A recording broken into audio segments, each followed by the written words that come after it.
Welcome back. It's time for a fun one. We are going to talk about contracts. I think it's time for us to start thinking seriously about key clauses of a contract and how to avoid lawsuits. I'm Aisha, your MJENGOGIRL from SUNSPEAK Construction Africa. Let's get started. Key clauses of a commercial contract. Dispute resolutions. Even the most well-crafted contracts are susceptible to disputes. In this case, there has to be a structured framework on how to resolve such disputes. 4. Jurisdiction. When the parties involved are located in one or two more states, it might not really be clear which state laws govern the contract. So in this case, it's very mandatory to specify which states will have jurisdiction over the contract. 3. Forced majeure. This is a clause that protects parties from circumstances that arise that are beyond anyone's control. An example would be if there's an explosion that happened, or an earthquake, or a hurricane, or just a simple blackout. You need a forced majeure to protect you in those kind of circumstances.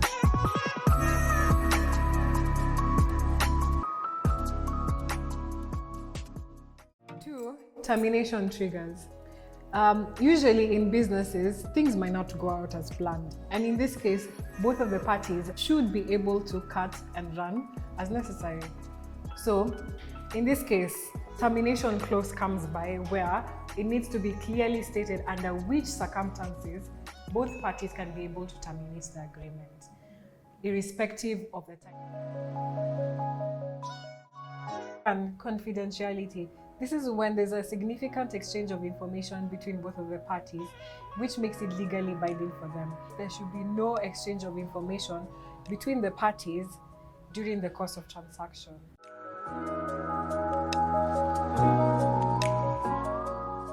If given time, I think if we can have another session, I'll bring a physical contract so that we are able to go word by word. We analyze those words that you're telling, notwithstanding the terms that are being used that you really need, these young entrepreneurs need to understand. Yeah.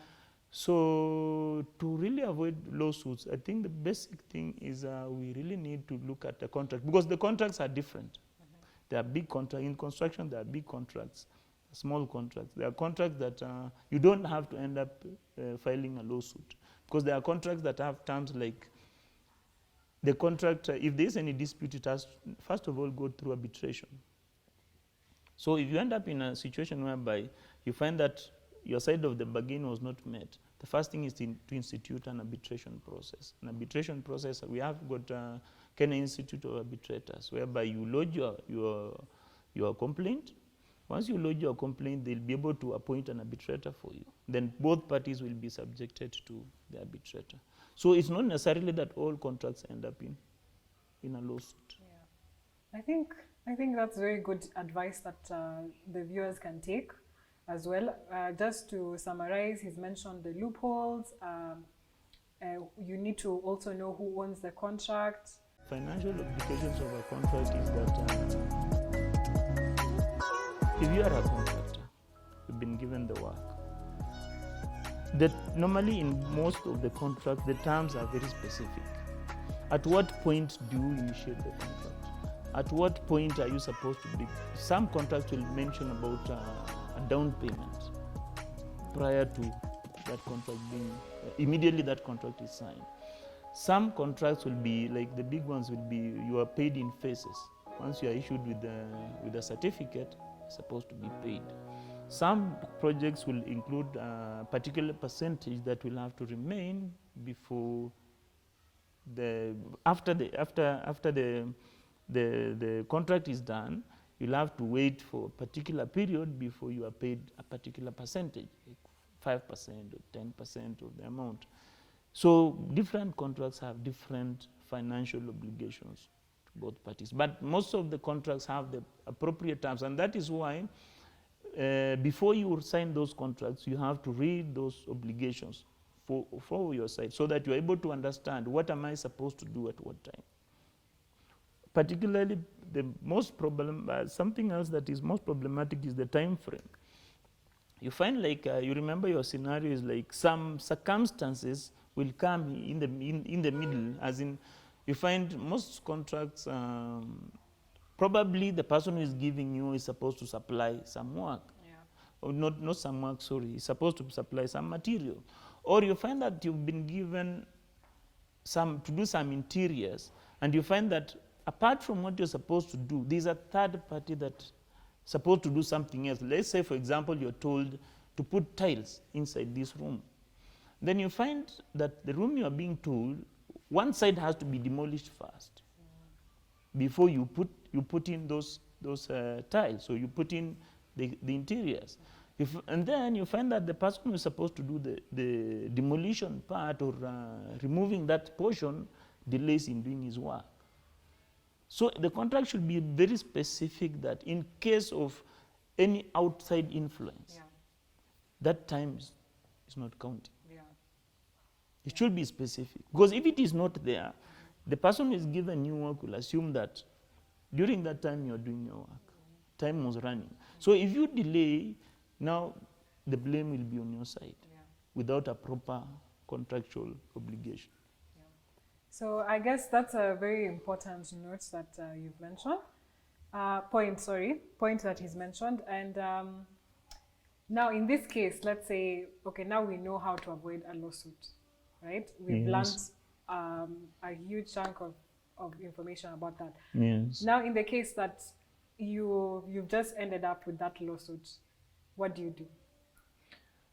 Now, once you end up in a lawsuit, it means that one party has already breached the contract. You'll end up in a lawsuit because of two things. Either you as the entrepreneur who was given your work breached the contract, or the person who gave you the work breached the contract. Let's start with the person who gave you the work breached the contract. Yeah. If the person who breached the work breached the contract, who gave you the work breached the contract, number one is you have to check in the contract. As I told you, if there's an arbitration clause, and I will prefer that all the construction contracts do have an arbitration clause. Because in an arbitration chambers, it becomes easier to, simply arbitration means that we sit down and a neutral person is not necessarily a judge or a magistrate. It's a neutral. The Kenya Institute of Arbitrators will appoint either an architect or a lawyer or just an independent person to hear out both sides and then deliberate and give a kind of decision. And once that decision is done, it's binding. So the person who's given out work is that he will first of all approach the Kenya Institute of Arbitrators. There's a format of writing a complaint to them. Once they write we write a complaint, they will be able to call for, if need be, they'll call for more information from you. Then after that, they will appoint an arbitrator. Then all the parties will be referred to an arbitrator. You will file a formal claim with the arbitrator. Then once you file a formal claim, the claim you will be able to serve. You'll be able to give the documents to the other person, the entrepreneur. Then the entrepreneur will be given a chance to respond to them too. Then it will come, once all the documents are in place, there are finer details, legal issues, like filing of issues, filing of final document responses to the claim and all that. Once all the documents have been filed, the arbitrator will give a chance to the parties, with the lawyers, either as an individual or with their lawyers, to come and air out in summary about their case. Then it goes through a process of hearing whereby the person who's filed the claim will be heard. And then you as an entrepreneur, you'll be heard, and then the arbitrator will be able to give a decision. And that decision is binding to both parties. You can only appeal to that decision through the court. Scenario 2 is now where the entrepreneur where the person who gave work has breached the contract. You as the entrepreneur who's given work, you have to go through the same process, the arbitration process. But if the contract lacks an arbitration clause, it means that now you have to file a suit directly to the court. Is that better than an arbitration, and how much does it cost? In terms of cost, the arbitration is slightly expensive, but slightly, depending on. The only problem with the courts is sometimes the undue delay. For example, let me start with the disadvantages of arbitration. The disadvantages of arbitration is that it's slightly expensive. Number two, you might end up with an arbitrator. Here we are talking about construction contracts. The arbitrators, when they are appointing an arbitrator, they don't necessarily appoint an arbitrator who is an architect, or actually somebody who is in the construction field. They might appoint a lawyer, they might appoint somebody else in a different field. So you find that if the arbitrator is not somebody who is very conversant with this field, he might not be able to understand it very well. Okay, if we go to the advantages of arbitration, the decisions of the arbitration are a little bit faster because one arbitrator deals with one case, unlike in the courts. So you expect an arbitration decision to come out faster than if the process was to go to court. Let me go to the advantages and disadvantages of the courts. The advantage of a court is that it's slightly cheaper. Of course, if exclusive of the advocate's fees. The advocate's fees depends on the kind of contract that is being entered. If it's a small contract, then the fees will be a little bit lower. If it's a higher if it's the contract is higher, the fees will be a little bit higher. The disadvantage of a court is that sometimes it takes long for you to get a decision. You can imagine a scenario whereby you borrowed a loan to facilitate that contract, you as an entrepreneur. And then the suit takes like 2 years or so, or more. You've done the work, you still have not gotten your payment, you need to service the loan. See, that is a disadvantage. Yeah, big one. So that process of the court is the biggest disadvantage. But either way, you'll get a proper kind of decision. But I would prefer I'll prefer arbitration because sometimes, like be it that you get an arbitrator who is an architect or an engineer or something like that, he'll be able to understand the best scenario and give the best result, the best decision about it. So I believe those are, if you compare the two, the entrepreneurs will be able to know which is best for them. Okay. Yes. So I got myself also in a scenario, like remember I was facing that lawsuit and I didn't have the funds to pay for the legal fees, right? Yes. So in that case, what would you advise someone who's facing a lawsuit and doesn't have the money to pay? If you face a lawsuit and you don't have the money to pay, I think somebody will really be in a disadvantaged position. But I've seen a scenario whereby somebody represents themselves. You can still get legal advice in terms of how to draft your documents. It's not necessarily that lawyer must go to court for you. He can advise you on the drafting of the documents. He will just charge you for the drafting of the documents. Or in form of like, in the arbitration process, is like the arbitration process is a little bit simpler. An arbitration process is a process that with or without a lawyer, you can easily represent yourself. Because the main issue is the documents there are a little bit simpler. It does not have a very complicated kind of process. And you can air your views in arbitration yourself personally. You don't need a lawyer to air them for you. So if you find yourself in a predicament, and that is why most of the contract is good to have an arbitration clause. Because if you end up, at the end of it, you have a problem and you don't have the funds to approach a lawyer or a court, if you go to the arbitration process, it's simple. The kind of documentation that you're supposed to make are very simple that even you can make them yourself. You just a format of the claim. You attach the supporting documents that forms your evidence, which includes the contracts, any other documents, the expenditure documents, the invoices, the deliveries, depending on the kind of problem that is there. Probably, let's say, for example, you've done your work completely 100%. You've handed over possession of what you're doing. Then you realize that this person is not giving you your money. and there's an arbitration clause. So you just prepare your claim about basically what you're claiming. You enlist what you did, as in you give a summarized story of what you did. You started here, then you did this and this and this, and then it reaches at the end, you handed over possession of that building or whatever you're given, then I have not been paid. That format, as you can see, it is a simple thing. It does not need any legal expertise, but at one point or another, you just need legal advice or a lawyer to fine-tune your documents, which will cost you less than if this lawyer is basically representing you full-time. So that's the worst case scenario, actually. Yes, that is the worst case scenario. Yeah. But in most cases, get a lawyer. You'll not end up wrong. Okay. So you've heard it, guys. We've talked about contracts and how to avoid lawsuits, and in case you find yourself in one, what you should do.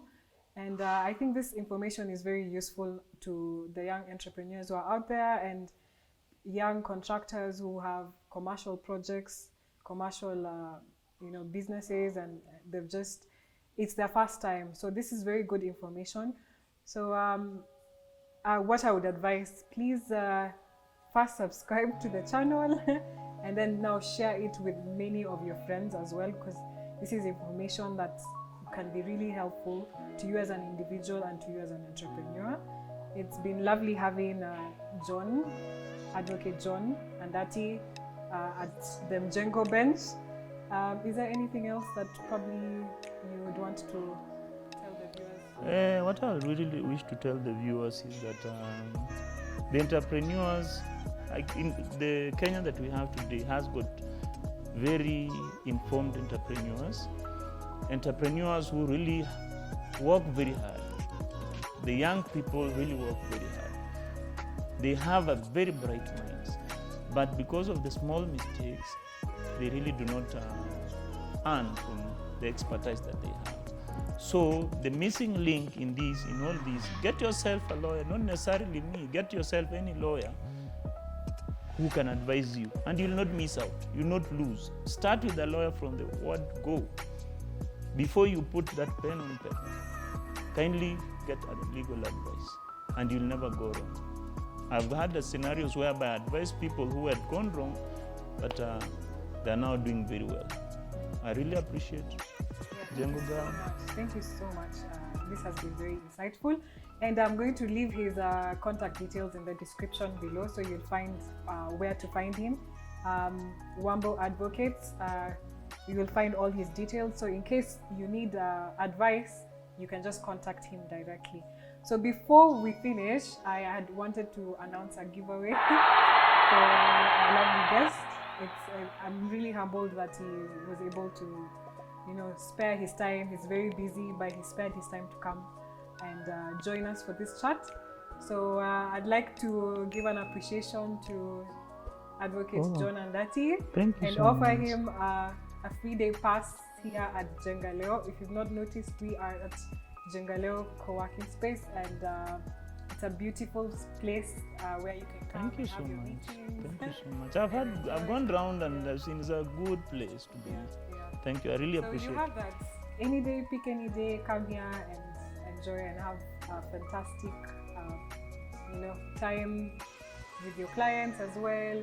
If you have a Zoom meeting, you can do it at the Zoom booths. If you want to gym a bit, sweat, you want to do some yoga. Thank you so much. That's good of you. Thank you so much. I really appreciate for you giving me the opportunity to advise the young entrepreneurs. And I believe you'll have many more, or you give me more opportunities to advise them more, because there are so many topics in terms of legal issues that I have never been covered. Definitely, now that you know we are doing more of this legal advice episodes, if you want to see Advocate John Andati again, please leave a comment below and also just mention something that you'd want us to talk about, a topic that you want us to have a discussion about, and even questions. If they have questions, let them raise. We'll be able to answer them in our sessions. So it's been lovely having the viewers watching the whole video and subscribing. If you've not yet subscribed, please do so. Link is below. give me a thumbs up so I can continue making this kind of content for you. So I guess we'll see you in the next episode. Bye, Thanks guys. so much. Bye.